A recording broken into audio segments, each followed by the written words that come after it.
The church began to fill fast in anticipation of Reverend Jackson's visit.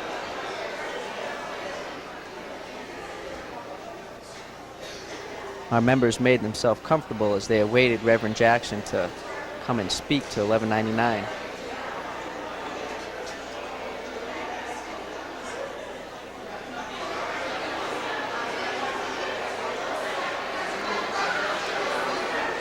The Reverend arrived to a standing ovation from the 1199 members.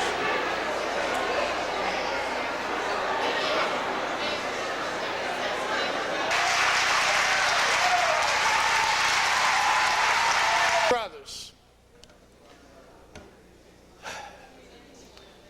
it was 31 years ago, sisters and brothers, 31 years ago that workers in nursing homes in Connecticut started to join 1199. Is there anyone here from Pond Point? Stand up. That was one of the first place, Pond Point, 31 years ago. In 1968, and right after them, workers from, at that time called Abbott Manor, now called Grant Street and Bridgeport. Stand up, Grant Street, Bridgeport, right after them, 1968. And in 1968, when our members started to join 1199 in Connecticut, they were making $1.50 an hour. They had, and the minimum wage was $1.50 an hour. They had absolutely no health insurance for themselves or their families. No holiday pay. Very few sick days, if any. 1 week vacation after a year. Huge turnover every year among the staff. No rights on the job. And no future really to look forward to in this work. Our members do the most important, everyone here, our members, right? 1199. We do the most important work in this society. There's nothing more important than taking care of people when they're sick. There may be things as important, teaching kids in school, but there's nothing more important than taking care of people when they're sick and when they're old and when no one else is there to be their family but us, and no one else is there to care in any way but us. Our members do fantastically important work, and this society doesn't recognize it. It doesn't recognize it unless we fight for it. It doesn't recognize it.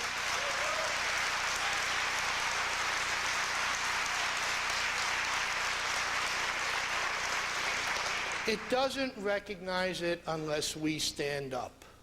And if we can't stand up for ourselves, we can't stand up for our patients, and no one else will do it for us.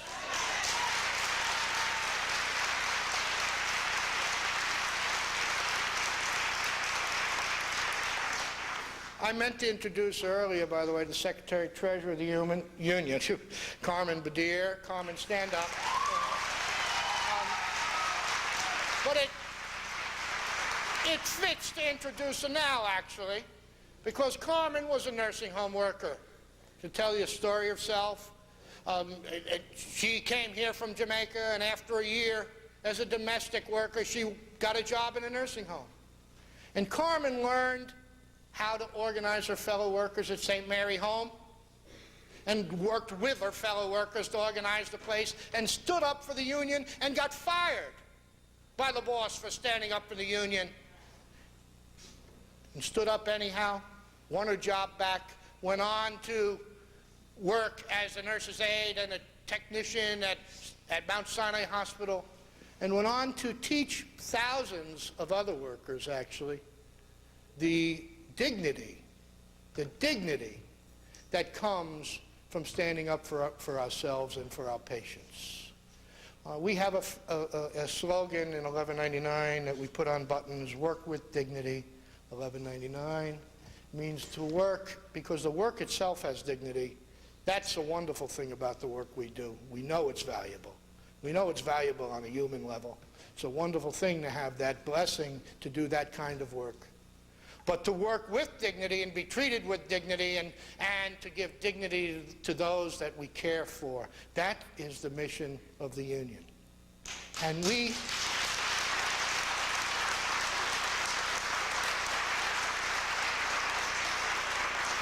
decided now that it's the time that the rest of Connecticut pays attention to that mission, and unfortunately,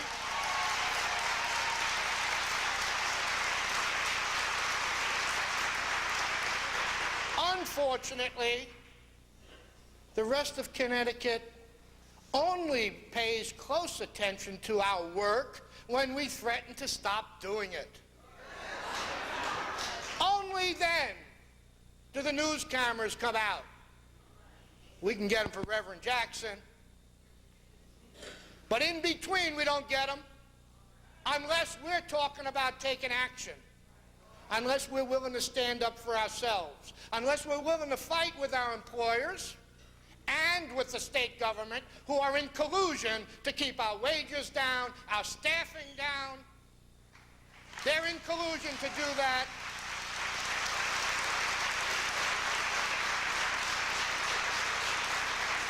I'll tell you who wins in the nursing home scam in Connecticut and throughout this country. It's 10% of the state's budget goes for nursing home care. 10%, $1 billion out of $10 billion in Connecticut.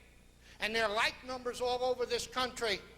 And the people who win are the bankers who finance the homes, the mortgage directors who find the construction, the real estate, the owners. And the people who lose are the patients, who don't get enough staff, who don't have enough food often, who don't have the towels or the linen to clean.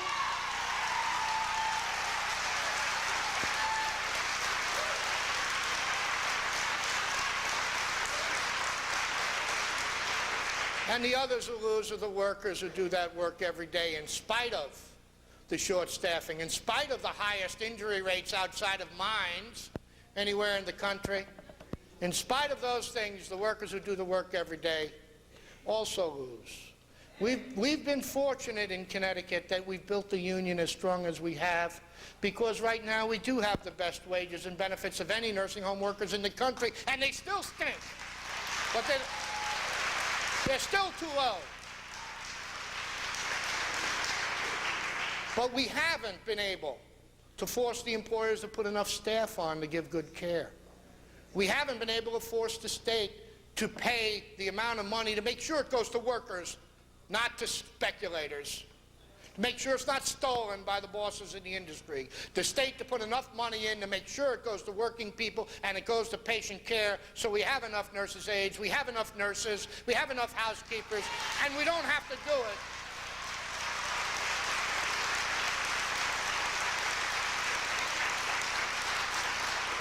And we don't have to do it for $7 an hour and no benefits and no pension. Well, that's what a lot of the country does, and that's what a lot of the non-union industry in Connecticut does. And by the way, some of the people in this room just came from that 2 years ago at Waterbury. I hope they got here on 84. Did the Waterbury bus get here? Did it manage to make it through the... Okay, good.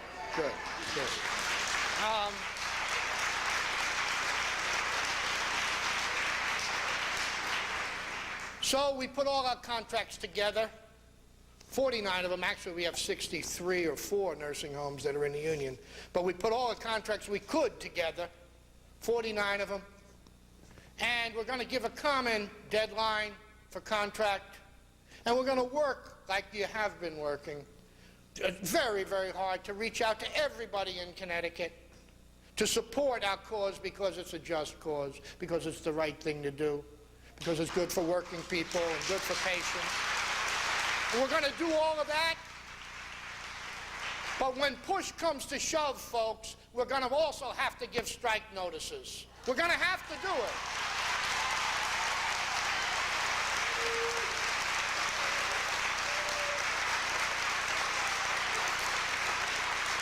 And we're going to have to to be prepared to support each other. No one else will stand up for us unless we stand up for ourselves. No one.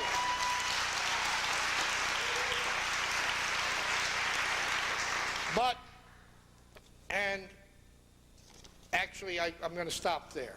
I'm going to introduce two members to say a couple of words, and then going to introduce Reverend Jackson. Before I do, let me just explain the program for today. We want to get finished here by 12:15. Because we want to get on some school buses that we rented just specially for this little 5-minute ride across town to the Social Services Department of the state of Connecticut, where Reverend Jackson and 5 folks are going to go in and try and meet with the Social Services Commissioner, and we're going to walk around outside and say things about why the state should support better patient care, okay? Nice things. We're going to say nice things about why the state should support better patient care. And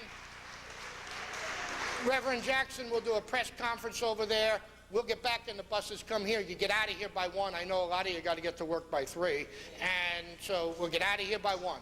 Okay, but don't shirk the bus ride, please. It's part of the program, and it's part of it. And the Reverend's come all the way from Washington this morning, and he's going to Philly this evening.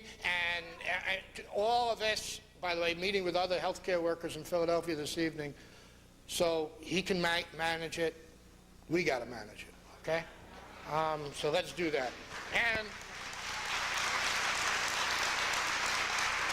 just like to introduce two members to say a couple of words about what the struggle is about. Darryl Burkeen from Atrium used to be Winthrop. Darryl, come on, Darryl.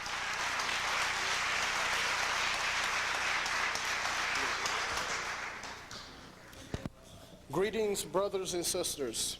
I'm Darryl Burkeen, a nurse's aide from Atrium Plaza out of New Haven.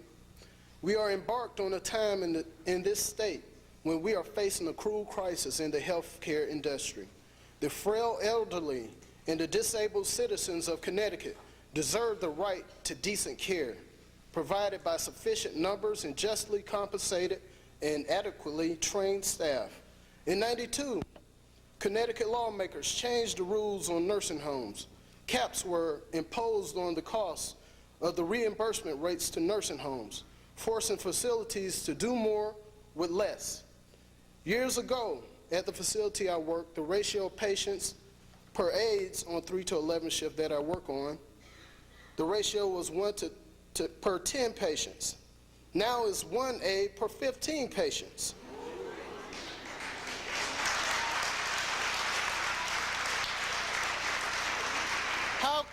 How can anyone expect good quality care when one individual is responsible to care for so many people?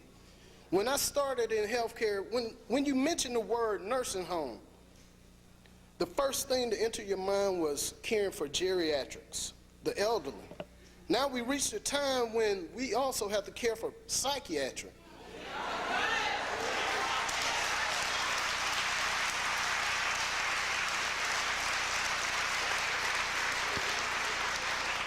As the healthcare industry reinvents itself, only the sickest patients are hospitalized. Others requiring care go into nursing homes. At the same time, workers have to continue to improve their skills to keep up with the patient's needs. At this time, I challenge all lawmakers that hear the sound of my voice to come into the nursing homes firsthand, to see for themselves the cruel crisis that's going on in Connecticut's very own nursing home.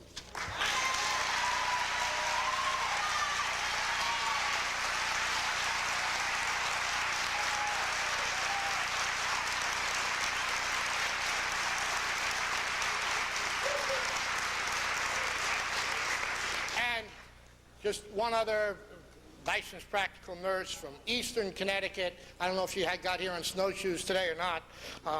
Linda O'Neill.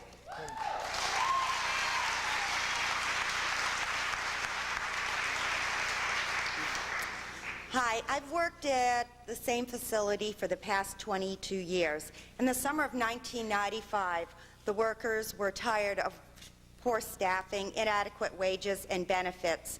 CNAs made less than $7 an hour. We had CNAs working full-time whose children were eligible for state medical benefits, and most of the CNAs could not afford the $50 a week for medical insurance for their children.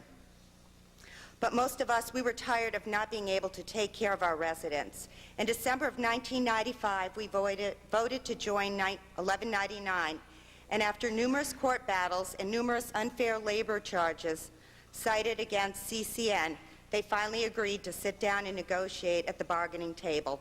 And in August of 1997, we had our first contract.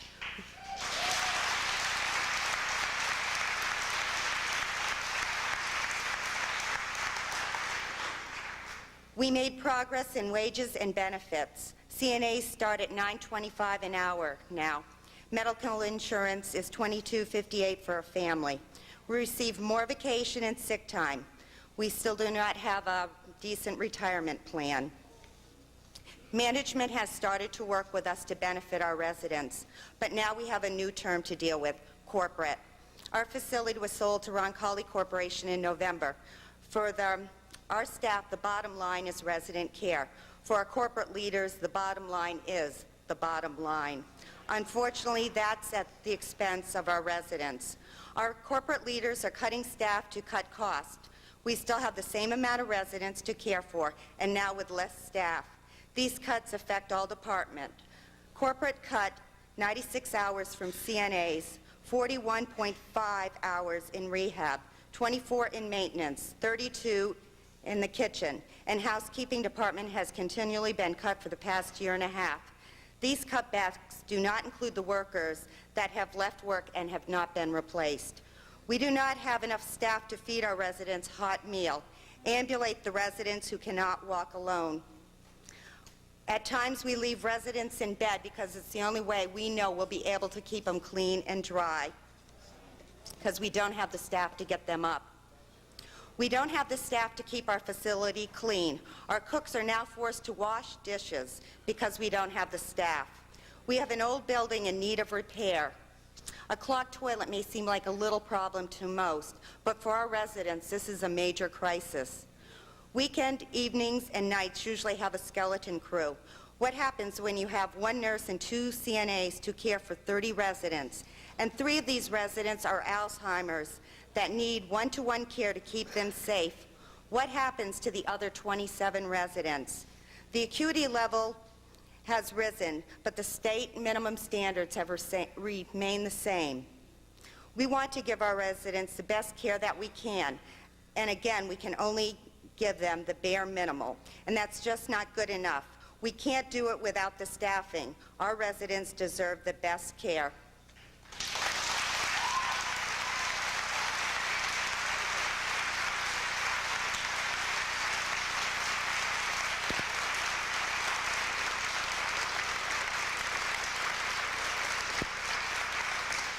Sisters and brothers, bus got in from Waterbury, and one of our members from there is also going to say a few words from Waterbury Greenery, and a fairly new member of the union, a fighter, helped organize her chapter, Lottie Reed.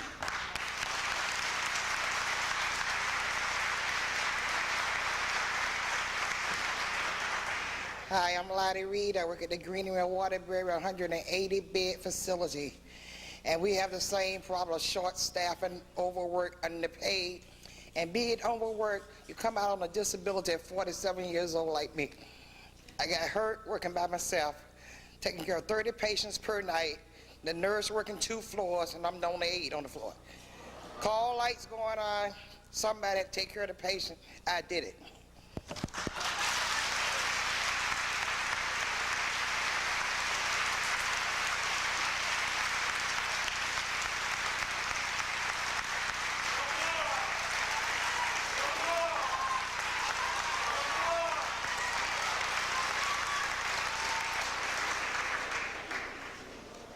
Just like folks to recognize 2 very good friends who are state legislators who have come today.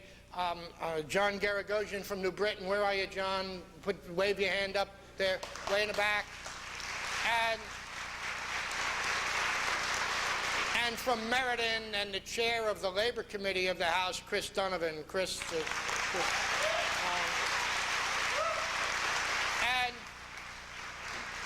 one other very long-time friend of the Union and of every progressive cause in the state of Connecticut. Wonderful example of a, forgive me if I just editorialize a little bit, of a progressive Christian person, Reverend Roger Floyd. Where are you, Roger? Where are you? There.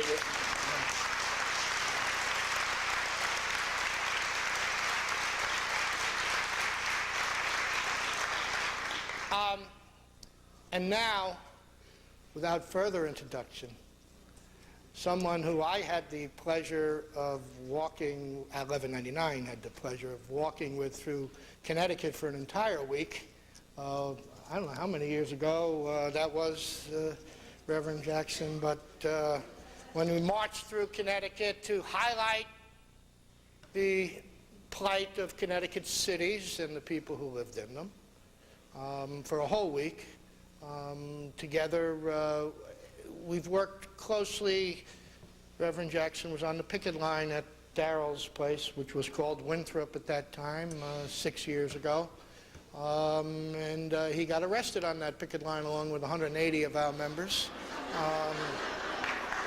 We paid his...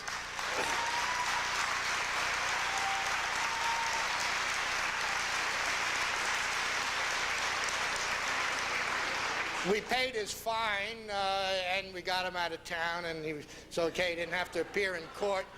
Told me he'd give me a check for it, but he never did. Just a troubadour for justice, I guess, right? It goes all over this country. At an enormous personal sacrifice to himself, physical. He just works hard at what he believes in, and one of the things he believes in is us, and it's a pleasure to introduce to you Reverend Jesse Jackson.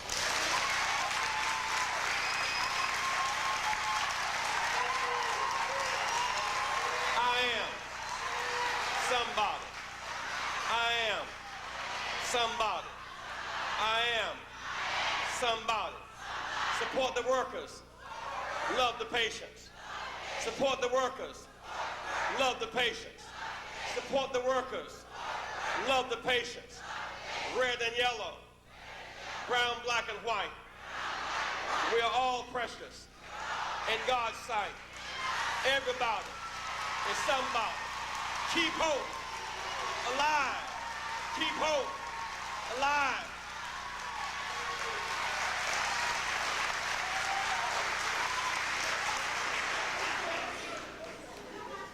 Let me express my sincere thanks to my friend and brother beloved, Brother Jerry, and the entire staff of this great and noble union for the opportunity to share with you and to serve you again. The pastor of this church was good enough to open these doors to us, to allow us to engage in real authentic worship. Let's give the pastor a big hand, shall we? Give it up.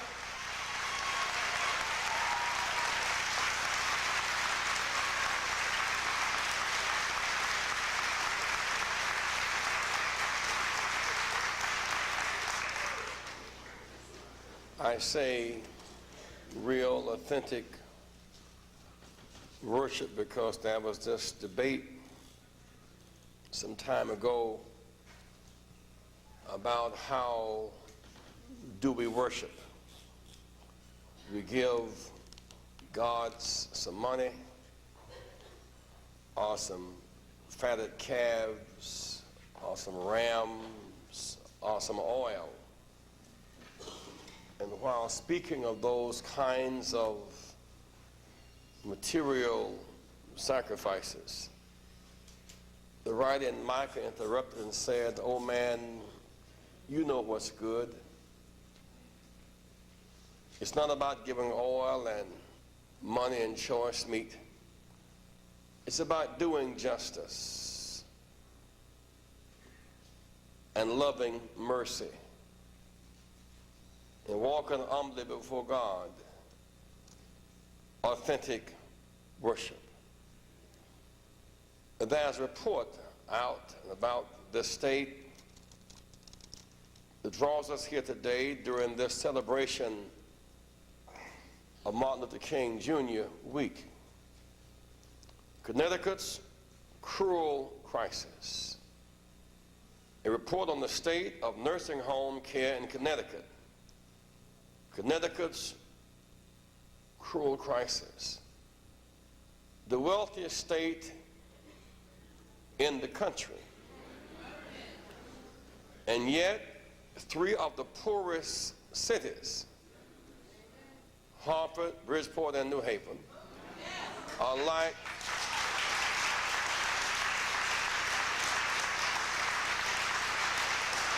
three of the top 10 poorest cities are in the richest state, like the holes of donuts in the midst of abundance. Connecticut's cruel crisis. Report on the state of nursing home care in Connecticut finds state nursing homes understaffed and workers underpaid. This is a moral crisis. In some sense, it's on time as we watch various attempts to celebrate the King Week.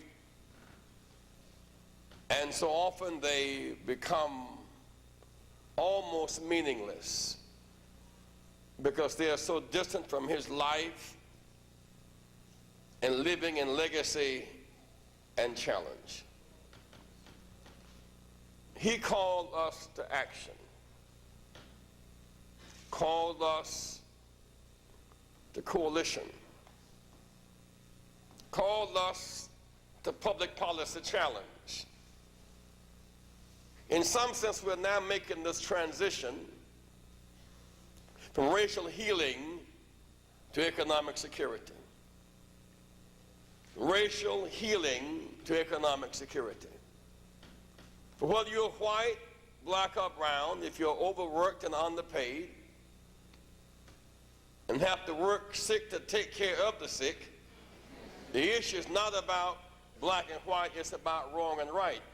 We must fight for that which is right.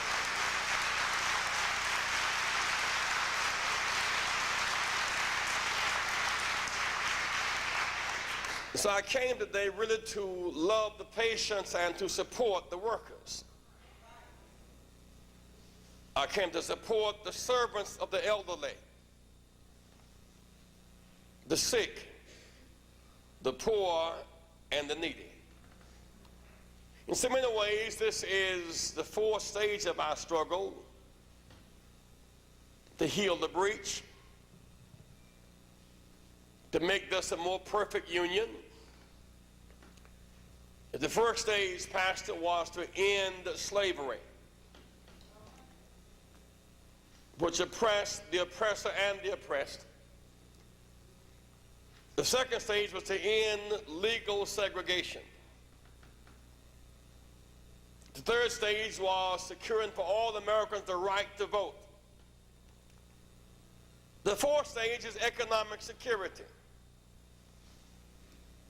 access to capital, access to opportunity. January 15, 1968,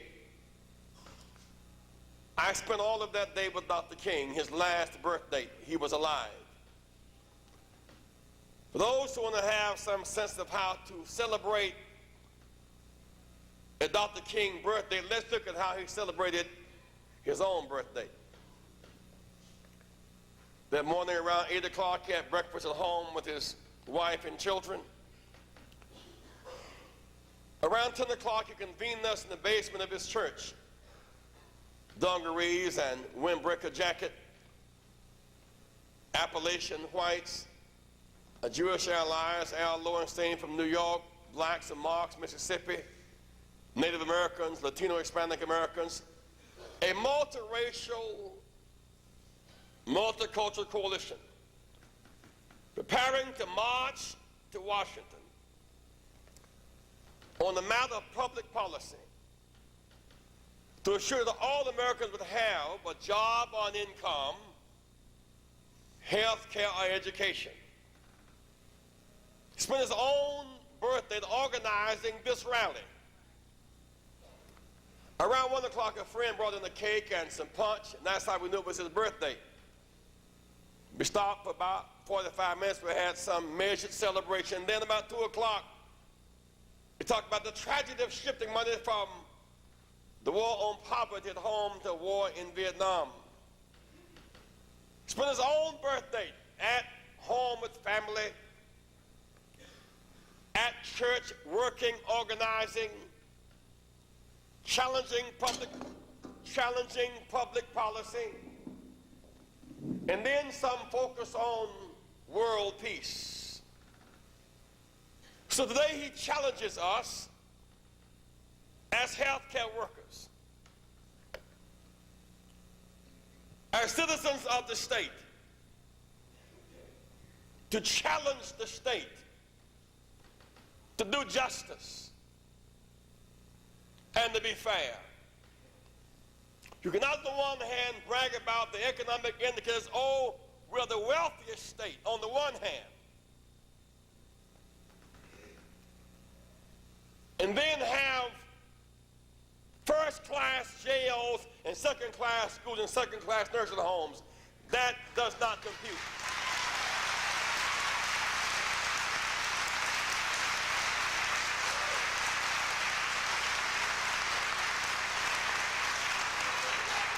The wealthiest state should have the healthiest nursing homes and the best schools for its children. That's morally right.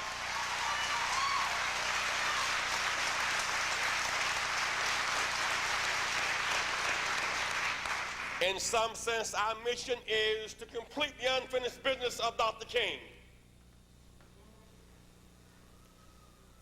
What is the unfinished business? To organize workers,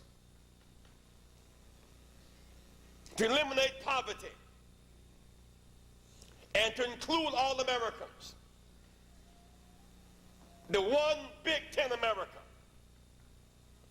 for all on the inside and none in the margins. We're no longer marginalized by race, sex, religion, or class. We're all God's children. In many ways, this is not just an economic struggle or political one. It is at root a moral struggle. It challenges the character of the state. But even moral people must fight for justice. We must increase registration and then re-register some who registered with the wrong party and ended up following Trent Lott and Newt Gingrich.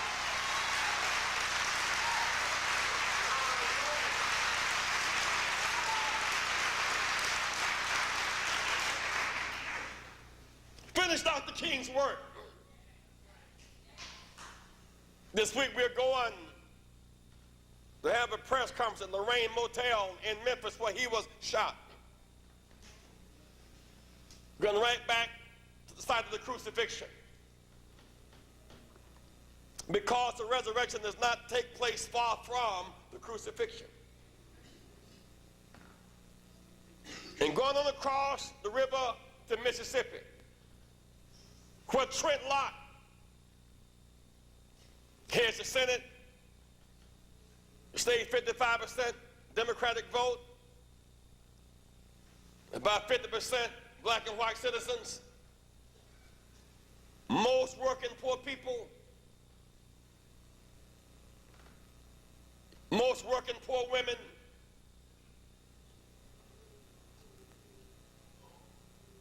less health care,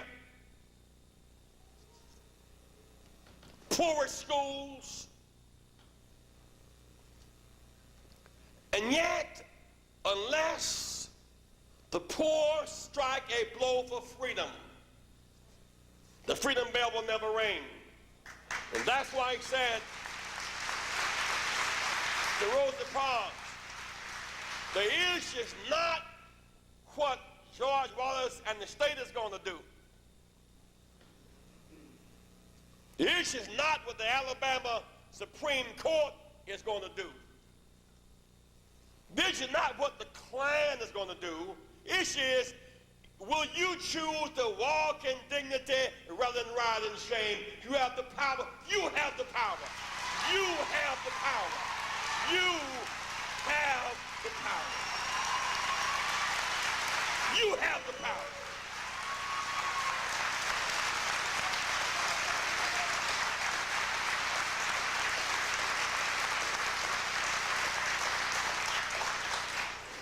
In this past year, this last November, the Congress, all arrogant, puffed up about how much money they could spend on candidates, how much time they could spend chasing Clinton. Let me tell you, when the people rose up on November 5th, we built a midnight train to Georgia and gave Gingrich a one-way ticket on that train. And there's some more seats left on that midnight train. Can I get a witness?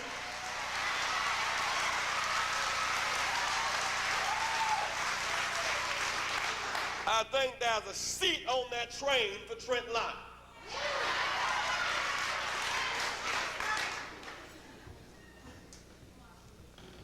The working people, the legislature in this state put caps on workers, remove the roof for the wealthy.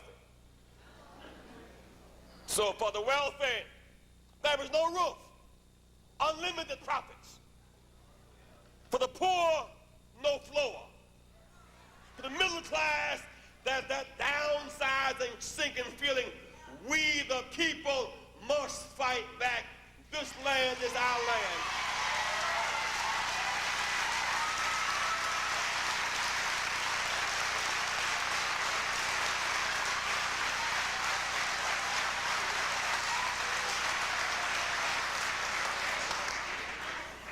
Shackles for the needy and wings for the wealthy. They seem to have lost all sense of sense. How can the working sick take care of the sick? How can those who cannot get rid of disease heal those who have disease?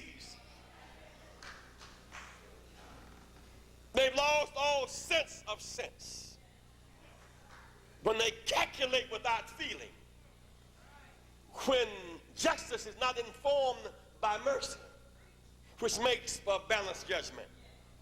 When mercy speaks to justice, it informs it, and you have balanced judgment. So, mother have 5 children and 2 pork chops.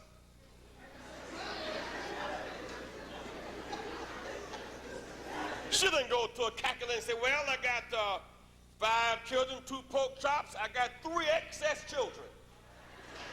No, she cut up 2 pork chops in 5 pieces and make gravy because she got common sense. Because she got common sense. Can I get a witness?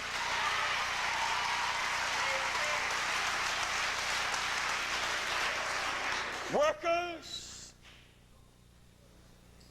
take your case to the people. They want us to argue today an east-west argument about race. This is a north-south gap about the surplus culture and the deficit culture. I don't care how many yards you run left and right, all the gold lines are north and south. This struggle is about economic security. You can't buy bread cheaper because you're a nursing home worker. You can't buy bread cheaper. You can't buy milk cheaper. You can't pay rent cheaper. You can educate your child cheaper. You deserve a wage like everybody else.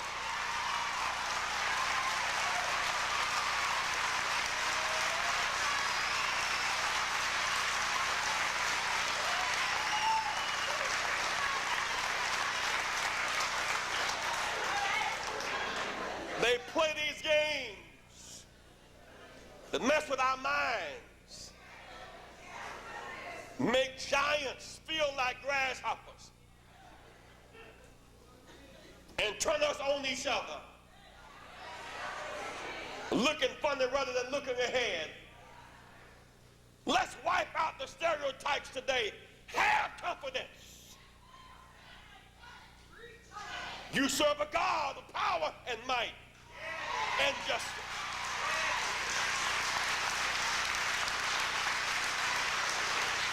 Let the record show. Most poor folks are not black, and most black folks are not poor. Myth number one. Number two, most poor folks are not on welfare. They work every day. They raise other people's children. They work every day. They clean their parents' bodies when they're sick. They work every day. Most poor folks are not on welfare. They work every day. Myth number two. Most poor folks are white and female and young, but whether white, black, or brown, hunger hurts. And for those who are hung up on color, when they cut the lights out, you can't use color for a crutch. We all look just alike when the lights go out. Can I get a witness?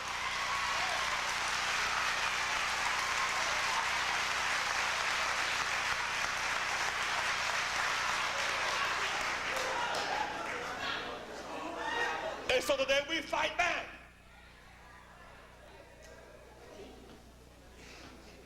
Not just for wages. That's too limited. First-class education for all of our children. Some notion about choice schools for a few. That's not the American dream. That's an elitist British dream. The American dream, all schools should be choice and all children chosen. Leave no one behind. Say, leave no one behind. Leave no one behind. Leave no one behind.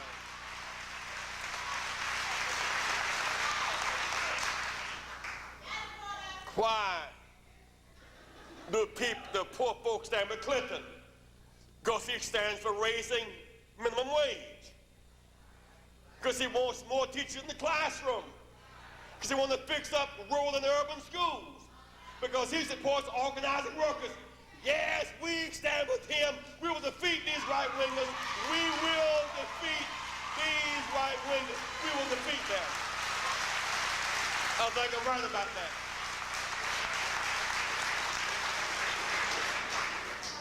When I think about you, I think about my mother, who was a nursing home worker, part-time and beautician part-time.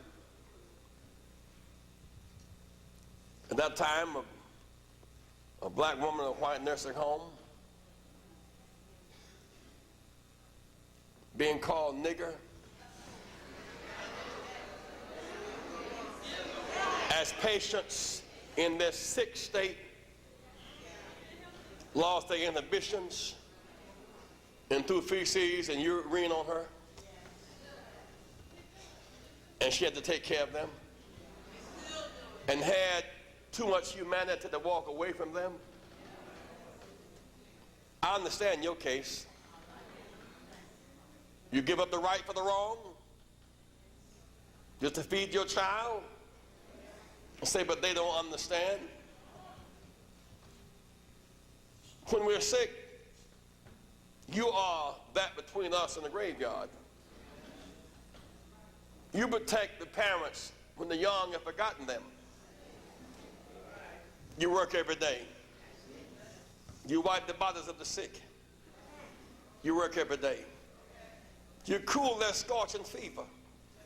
You work every day. You empty their disease sheets and their bedpans. You work every day. And yet when you get sick, you cannot afford to lie in the bed you make up every day. We're going to change that. Oh, we're going to change that. We're going to change that.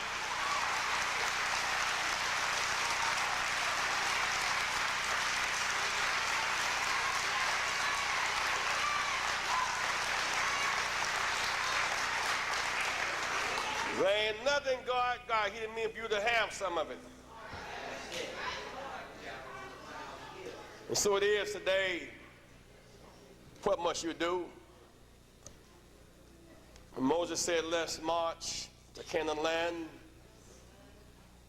the faint-hearted chose a meal in Egypt over dignity in Canaan. He said, let's march to Egypt. The faint-hearted, the cowards, chose security over freedom. Another king said, let's march in Montgomery.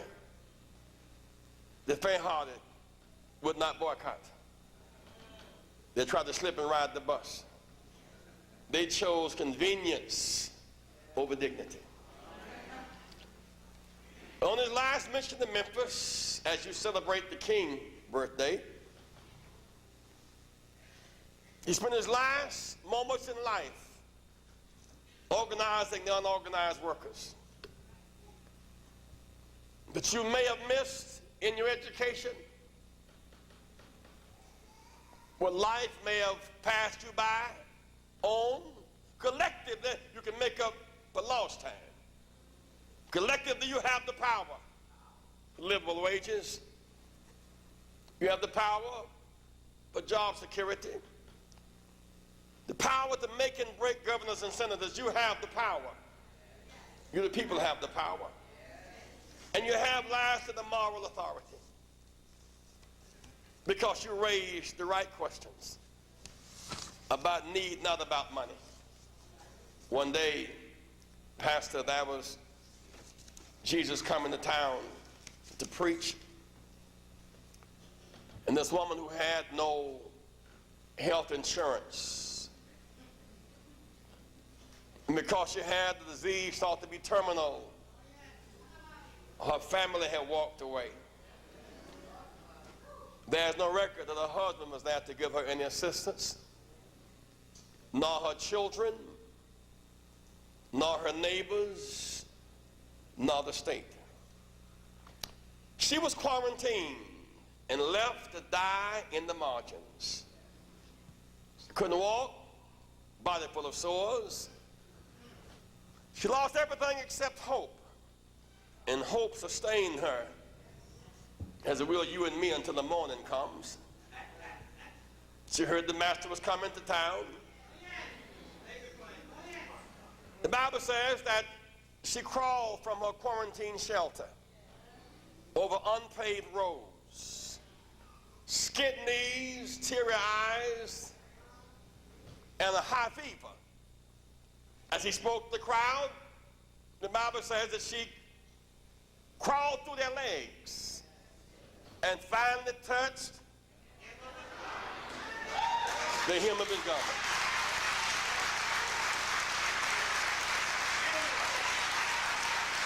She lost everything except hope. I wonder for a long time as a young minister why Jesus didn't stop and at least recognize her. After all, she had gone this way from quarantine shelter to the crowd and made her way to the legs of the more able just to touch him while he didn't look her in the face and acknowledge her.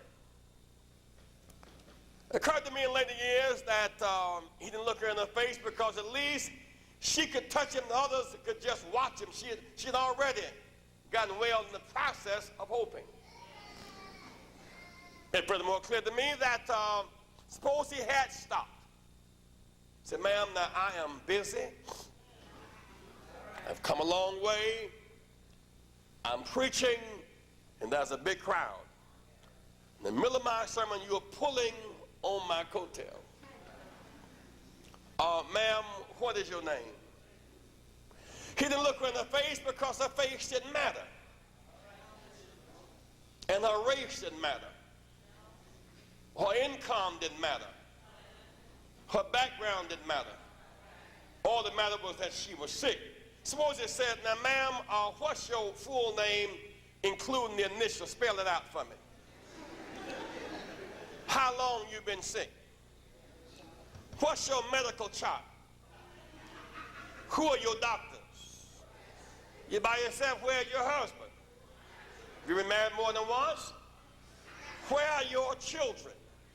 If they get you well, what is your payment plan? I mean, she could have died on the interrogation. He would have lost his divinity.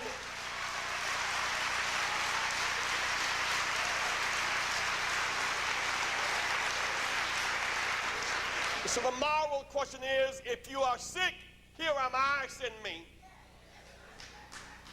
If you're hungry, share bread with me. If you're lowly, I care. It's the workers care together, stand together, vote together, fight together, make Connecticut stand for you together. This land is your land. God bless you.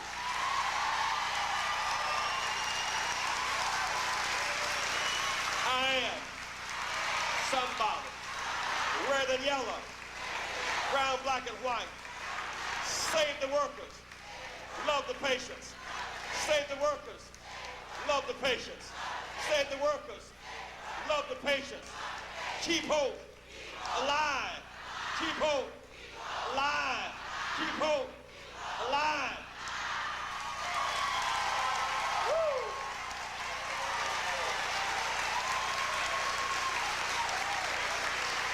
Let me just make one last appeal to you. Say nobody has earned the right to do less than their best. Nobody has earned the right to do less than your best. Less than your best is a sin. The wages of sin, death. Now, having said that, if you're here today, this is very important, because your will to use your constitutional power will affect the behavior of those who are in power. If you're 18 or older, don't anybody walk out right now, and you're not a registered voter, either because your name changed or your address changed. If your address has changed, you're off the books. If you've not voted lately, you're not on the books. So it doesn't mean that you're a bad person. You could be off the books for reasons quite technical, have nothing to do with your character. You just moved. Some students on dormitory on the campus may have moved from 4A to 8A. They're off the books. They simply knocked them out. You get my point? So if you've changed your address, change your name, got married, got unmarried, change it back, you're off the books. If you're not registered to vote in Connecticut, be fair and stand. You are not registered. Please come down front right now. Please, come on down. Come on down. You are not registered, and you want to get the state's attention. You want to get your wages raised. Come on down. You want health benefits. Come on down. You want education for your children. Come on down. You want a bigger staff where you work. Come on down. You want better care for the patients. Come on down. Come on down. Make your way on down. It's going to be a crowd in a minute. Come on down. Your guys, come on down. Come on down. Come right on down. Come right on down. And stay here when you get here. Come right on down. Come on down. Come on down. Come right on down. You're not registered. Come on down. The governor will get this message. Said the governor will get the message. Come right on down. You're 18 older. Y'all don't pass the cars back there. Don't pass them out back there. Shh, ushers. Come on down here. Y'all cooperate. Follow my lead. Shh. No, stop. Come up here. This is the Baptist church for about an hour. Just do what I ask you to do. Come on in here. Come on down. Bring them in. I want folks to walk down there. I want them to build up their courage. I know exactly what I'm doing. I think. Come right on down. Come right on down.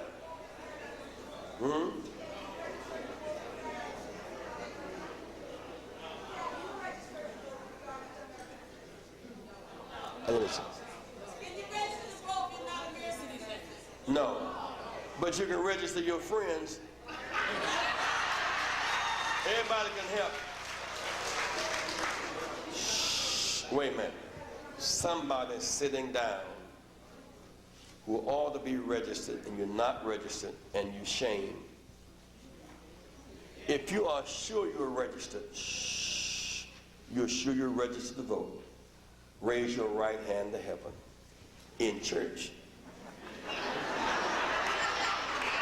Say, I declare under the heavens, I am a registered voter. I know I'm in church, and if I'm lying, the roads are icy. Now, come on down. If you're handing it up, get up. Come on down now. If I can get you on reason, I get you on superstition. Something crazy. Come right on down. And for all those who come down, give them a big hand. I want you a big hand. Thank you very much.